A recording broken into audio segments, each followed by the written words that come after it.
भारतीय न्याय संहिता, भारतीय नागरिक सुरक्षा संहिता और भारतीय साक्ष्य अधिनियम पूरे देश भर में लागू हुए, जिन्हें अलग अलग स्टेक होल्डर्स के साथ लगभग 4 वर्ष से ज़्यादा तक की गई लंबी चर्चा के बाद कानून का स्वरूप दिया जा सका। नई पीढ़ी को विशेष रूप से यह जानकर प्रसन्नता होगी कि लगभग 150 वर्ष के पश्चात भारतवर्ष के क्रिमिनल जस्टिस सिस्टम को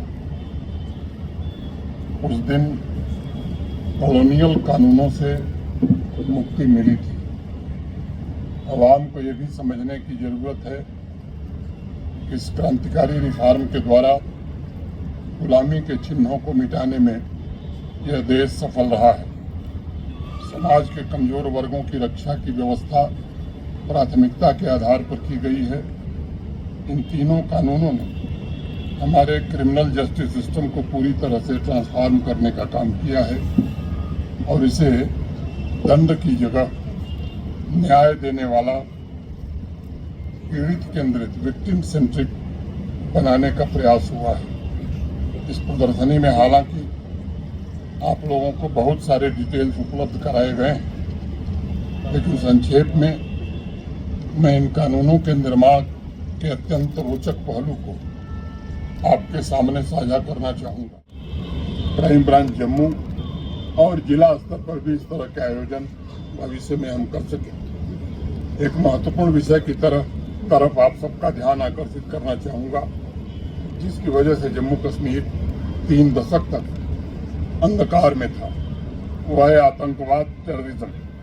आज़ादी के पश्चात पहली बार क्रिमिनल जस्टिस सिस्टम में आतंकवाद की व्याख्या करने का काम भारतीय न्याय संहिता कानून ने किया है और उसे ऐसे कृत्य के रूप में परिभाषित किया गया है जिसका उद्देश्य देश की एकता, अखंडता और सुरक्षा को खतरा पहुंचाना, आम जनता को डराना या सार्वजनिक व्यवस्था को बिगाड़ना है।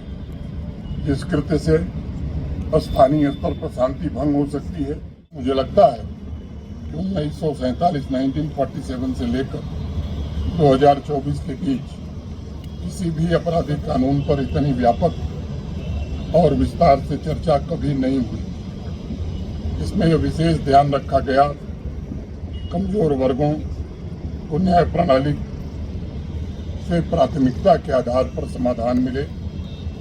सभी विद्यार्थियों, सिविल सोसाइटी के मेंबर्स और अभिभावकों को आवाम में जाकर हमें बताना होगा कि इन कानूनों में सबसे पहली प्राथमिकता महिलाओं और बच्चों के खिलाफ होने वाले अपराधों को दी गई।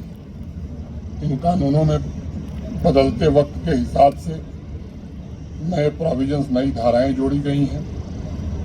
स्पीडी ट्रायल और स्पीडी जस्टिस सुनिश्चित किया गया है और यह भी सुनिश्चित किया गया है कि अंतिम व्यक्ति तक बिना किसी देरी के न्याय पहुंच सके। हमारी संस्कृति में कहा गया है, न्याय मूलम सुराज्यम से आता था। कि आतंकवाद के खिलाफ जीरो टॉलरेंस के संकल्प को और मजबूती प्रदान करेगा तथा इसके समूल सफाई के अभियान को नई गति प्रदान करेगा। जम्मू कश्मीर पुलिस के साथ साथ मैं अन्य स्टेक होल्डर्स का भी आह्वान करना चाहूँगा कि आवाम की आस्था के अनुरूप निष्पक्ष, पारदर्शी और उचित न्याय प्रणाली के लिए हम सब खुद को समर्पित करें और एक अधिक न्यायपूर्ण व्यवस्था और रूल ऑफ लॉ का शासन जम्मू कश्मीर में लागू हो, ये हम सबका लक्ष्य होना चाहिए। मैं एक बार फिर से इस आयोजन से जुड़े सभी साथियों के प्रति हृदय से आभार व्यक्त करता हूं और यहाँ उपस्थित सभी लोगों के प्रति कृतज्ञता ज्ञापित करते हुए अपनी बात यहीं पूरी करता हूं। धन्यवाद। जय हिंद, जय भारत। बहुत बहुत धन्यवाद।